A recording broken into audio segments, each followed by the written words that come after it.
And it is now the final painting of our June art challenge. I can't believe June is already coming to a close, but let's just jump right in. We're going to paint poppies today. So I have mixed together some Indian yellow, scarlet, and madder red to get kind of an orangish red that I want my poppy to be. There are many species of poppies, so you can do whatever colors you would like. And we're just going to do a nice, messy, kind of circular, oval, whatever, just roundish shape. And at this point, you can decide where you want your stamens. I'm going to do mine a little just off center, putting it, yeah, about right there looks good to me. Now, I'm leaving it white just to show you where I'm going to add it and to show you what to do if you want your stamens to be yellow, which some of them are, depending on the species of poppy. You would want to leave that white so you can add the yellow after the red dries, the reddish orange. I'm going to do mine a dark purple, so I don't really need to leave this white, but I'm going to do it anyway just for the visual. Let's just do another one kind of off to the side here. Let's do one that hasn't quite opened yet. And just, again, jagged, just letting it be free. And there we go. Maybe make it a little bit bigger even. Okay. And we might even add a bud. Let me just see what everything looks like once I get these two finished. I want it to be even wider over here. And jagged. Going to be less jagged down here. So, okay. I like those. I like what they're looking like. I'm going to let these dry before I add my stamens. All right, for my stamens, I'm going to do permanent violet. And it's going to be very saturated. I'm not diluting it much at all because I want it to almost be black, because that's what I think of when I think of poppies. So we're just going to fill this in. You're welcome to leave white space if you want. Otherwise, we can add it later. And down here, I'm just going to darken up the bottom of our little flower, kind of leading into the stem. And if you want to play with it, you can leave your flower a little wet when you add this, and it will kind of bleed into it. I'm just trying to keep it extra simple today. And now that that's all dry, I am going to come in and add more of my reddish orange colors in here because I want it to be even darker. You do not have to do this. Personal preference. And even if the purple or whatever color you use isn't completely dry, that would be okay, because then it would just kind of bleed ever so slightly into the flower. So if you tap it and accidentally reactivate it, no worries. Okay, I like that much better. And I'm going to do the same with this little guy over here. I like that much better.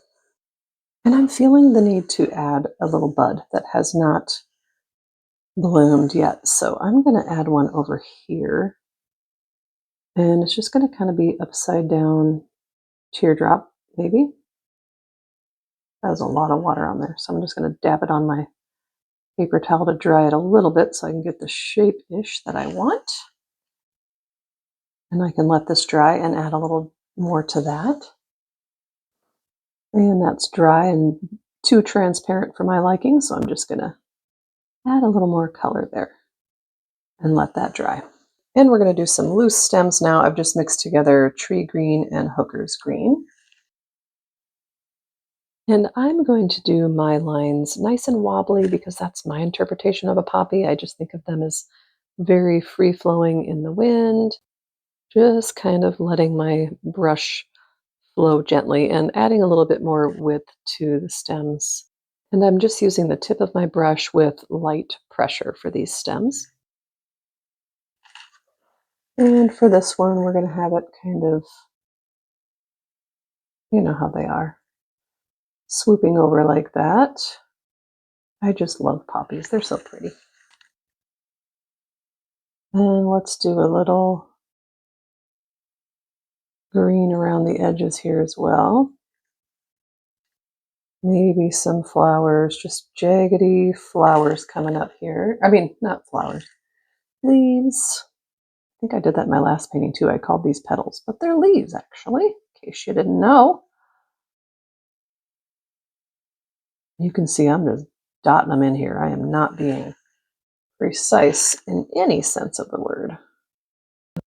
Maybe keep in mind messy on purpose here. Just let your brush wiggle a little bit. These leaves are meant to be just a little wild and loose. Don't worry about getting them perfect. You can see I'm being very scribbly kind of with my brush because real poppy leaves are kind of unruly too, just like these are looking. But for me, that is just part of the fun because you can go with the flow, no need to overthink it. They don't all have to be uniform by any means. Real leaves aren't perfectly symmetricals, so yours don't have to be either. And our stems are too light for my liking, so I'm just going to darken them up. I'll speed you through this because I'm just going right over it. And then just tweak, tweak, fuss, fuss, because that's just what I do sometimes. And now for the pen detail. So since this is a darker color, I'm coming in with a bigger nib on my pen. This is a micron size 8, and we're going to be loose. And so poppies have anywhere from 4 to 6 petals, usually depending on the species. So I'm going to just very loosely, like paint, or not paint, but draw in 4 petals here. See, very loose. And you can be more precise if that's your cup of tea. If that is your cup of tea, I want you to do that. You know me, I like to keep it just very whimsical. And this is where we can darken up our leaves and stems even more. I'm scribbling. The more scribbles, the more character in my little mind.